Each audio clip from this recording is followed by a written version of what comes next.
Whiskey Jason here, whiskey from the viewpoint of an American in Germany tasting rare and exotic whiskeys. Today I'm in Ireland. I'm at an independent bottler here in Germany called www whiskey minus or hyphen www Irish minus whiskies with an s.de for Germany. And this is Black Rock batch number 7. I've done videos about the other 7. I think I missed one in between, but that doesn't matter. And this is the first time the owner of the store is called Mareike Spitzer, and she actually has the gusto to give us a peated Irish whiskey at cask strength. 55 euros is what this bottle cost, a Whiskybase number 140669. This was actually a vatting of 2 different casks, both of them first filled bourbon casks, non-chilled filtered, no color added, 59.9% ABV, amazing. 510 bottles were actually bottled. The first cask that she had was a heavily peated single malt from a new distillery. Ooh, she didn't tell me which one, unfortunately. So it's not Middleton, it's not Cooley, it's not Bushmills. It's West Cork, it's Dingle, no, it's maybe Pierce Lyons, maybe it's someplace else. Who in Ireland has a 3-year-old whiskey? Oh, by the way, it's 3 years old. Okay, we'll get back to that in a second. Who in Ireland actually has a 3-year-old single malt whiskey that they've been able to produce, and it was heavily peated, all right? And then it's a double distilled single malt added onto this. So it's a peated single malt whiskey, which means single malt, one distillery. So both of those had to come from the same distillery, the heavily peated as well as double distilled. And I'm going to actually compare it to the Connemara green label. Now I pulled out from my German video the black label, which is, oh, it's gone. It's over. Okay, it's over here. Yeah, and it just blew it out of the water, and so I decided to go down a little bit, have a little bit more of a flavor profile moment here. I'm not a big fan of the green label. The black label is so much better. It's about 20 euros more over here, but in my personal opinion, it's usually worth the extra money to go for the 12. But we'll see what happens here. All right, so. First of all, it's 59.9%, which means if it's too strong, you're too weak, and I'm too weak for 59.9% at the moment. The peat just jumps out at you. This has to be like 80 ppms. Maybe it's only 60 ppms. I don't even think it's 50 ppm because it's half heavily peated and half non-peated whiskey. And together it's still over 30 ppms, at least on my nose. This is a Lagavulin. It's not a Koile. It's not an Artbeg. It's not licking the ashtray. It's maybe like a Loch Lomond that's peated. Maybe it's like a Bunnahabhain that's peated. It's okay, it might actually be towards the Kilchoman, but the Kilchoman's a little bit different in my opinion because a lot of them are wine cask finishes and so on. Oh, and by the way, I'm not a peat head. I don't really like peat that much. I'm getting into the peat. Taliska's okay, Highland Park's okay, but most of the stuff from Islay, I'd rather have something else. So let's go over here to the 12-year-old. This is really peat. This malty sweetness. Where's the peat? All right, and this is really, it was heavily peated. All right, I don't think that Ireland's ever had a whiskey that was heavily peated. All right, I'm not the historian here, but I mean you have to go back at least 100 years to have anything that was heavily peated in Ireland at cask strength. You have it here, yay! This is amazing. I asked Mareike, I did an interview with her in German, I'm sorry, and I said, why did you do this to me? Your other 6 batches I've loved. They've been fantastic. They've been 14-year-old triple distilled Bushmill products. They've been 15-year-old double distilled Cooley products from a first fill bourbon cask. They've been heavenly products. And then she goes and does a peated whiskey, and she says, because no one else is doing it. I'm like, okay. And now I must admit, I've almost fallen in love with this. This is so good. Now, cask strength.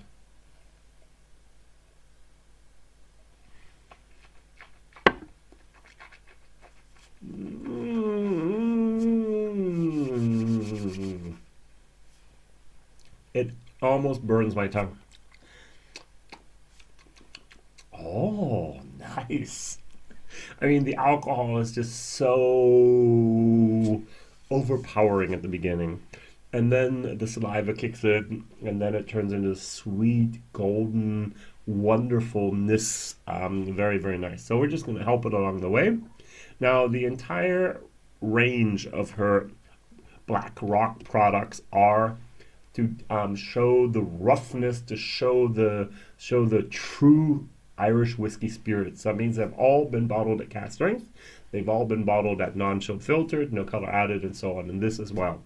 And what I really must commend her on is to say, 3 years transparency. Hey, it's 3 years old. It's not 12 years old. It's not 15. It's not 8. It's not 6. It's not 5. It's not 4. It's 3-year-old and 10 months, she said.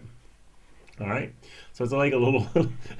Remember when the boys, when they're young, they said, I'm almost 5. I'm almost 6. I'm almost 7. My grandfather's 96, and he says, I'm almost 100. I'm almost 100. And I'm going, oh, I'm 50, and I don't want to talk about it. So, this is a whiskey that's not ashamed of anything. It's just transparent. It's the way it is. It's a fact.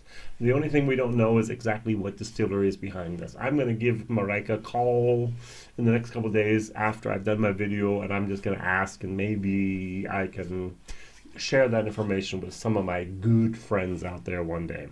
All right, so I've diluted it down. I want to hit the sweet spot. For me, the sweet spot here is 48%. 46 is also nice. 50 is still attacks your tongue a little bit too much. But then at that 48, 46%, it turns into a heavenly drop of golden sunshine. In spite of its peatiness, and that's really, really amazing for me because I'm not a peat freak. The Connemara cask strength peated whiskey was actually my revelation whiskey. It actually opened my eyes up for a peated whiskey that can be fabulous. And so it's another Irish whiskey that is peated, which is fabulous, which I think is just amazing. Mm, mm.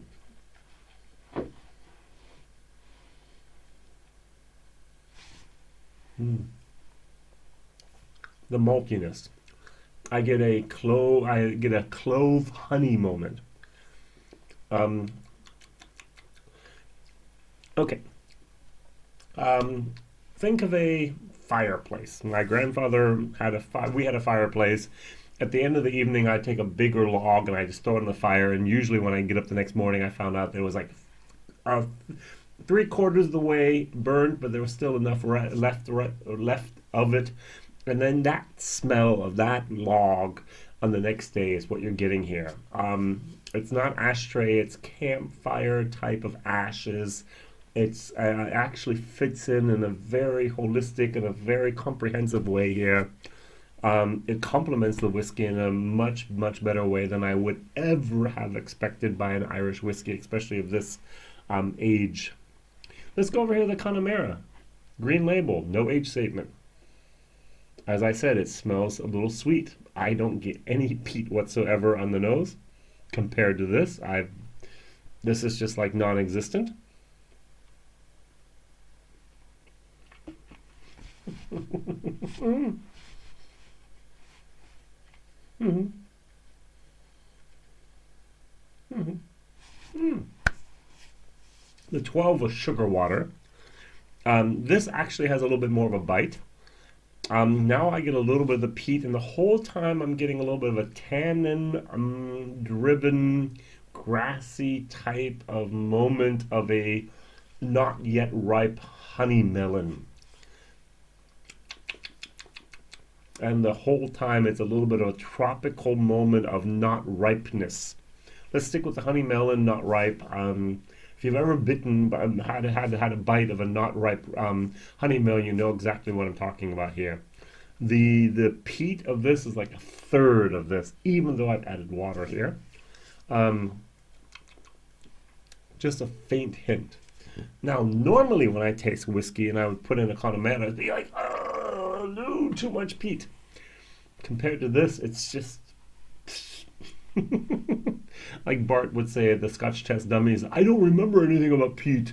I did an art bake week and now I don't taste peat anywhere. And a little bit of that factor's happening here. If you have too much peat and you go someplace else and you go, no, there's no peat in there. And I, as a person who don't like peat, goes, oh, wow, 10 ppm, I'm sure. And he was like, oh, I don't notice 10 ppm. Parts per million, all right? Phenols per million.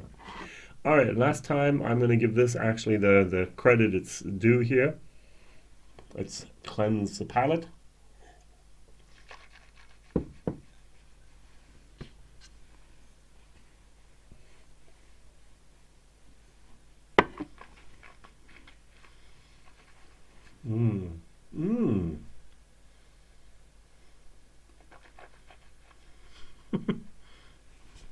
Can you say it's sweet without being sweet?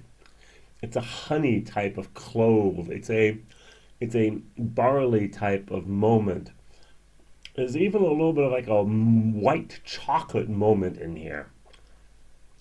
And then all that is just covered in a light smoke, as if it was a smoked ham, as if it was in the smokehouse, and nice. I'm going to give it a B, solid B. Now, what is really, really, really amazing is the fact that I do not taste a young whiskey. I do not taste 3 years and 10 months. I taste 8 years. I, even compared to the Connemara 12 years, like, I prefer this much, much, much more. It's amazing what you can do with the right cask in the right environment and the right type of setting to get a whiskey after 3+ years to taste like this. And also I must commend Marijke here for her blending ability. She had that heavily peated single malt cask and she was like, well, no, we can't do that yet. And then she took a double distilled single malt, added them, put them together, and was like, oh, that's nice. That's really, oh, that balances out. It gives that little bit of a more of a character, a little bit more of a body there. And she's getting much, much better blending. And I really think that's important because what is whiskey? If it's not a single cask, it's a blend. And you need to be able to put those whiskeys together, those barrels together to make great whiskeys, even if they are single malt, as in the case here. That's why in Japan that art of blending is much more important than the person who watches the computers and clicks on the button to see who's the master distiller. Sorry. Whiskey Jason here, whiskey from the viewpoint of an American in Germany tasting rare and exotic whiskeys. If you ever see this label, if you ever see a black rock, buy it. If it's an auction, if it's any place else, I guarantee it's going to be one of the best Irish whiskeys you've ever had in your life. There's a 9-year-old single grain. I think that's batch number 5. There's, as I mentioned before, the other batches 1 to 6 have been just beautiful. And, yep. Wonderful, wonderful bottles. Thank you very much, Marijke. All the best.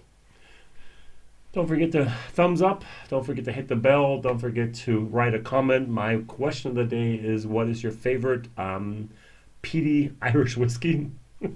Jason, I think it should be Connemara. I haven't had anything else. Well, maybe that's the problem. What is your favorite Irish whiskey then? What is your favorite peated whiskey? Just write something down in the comments. It helps my videos actually be more publicized here by YouTube if there's more comments. And I thank you very much. Mondays, Wednesdays, and Fridays, usually my videos are published. Thank you very much for all your support. And please tell others about this crazy guy in Europe tasting whiskey you might not ever see. Bye-bye.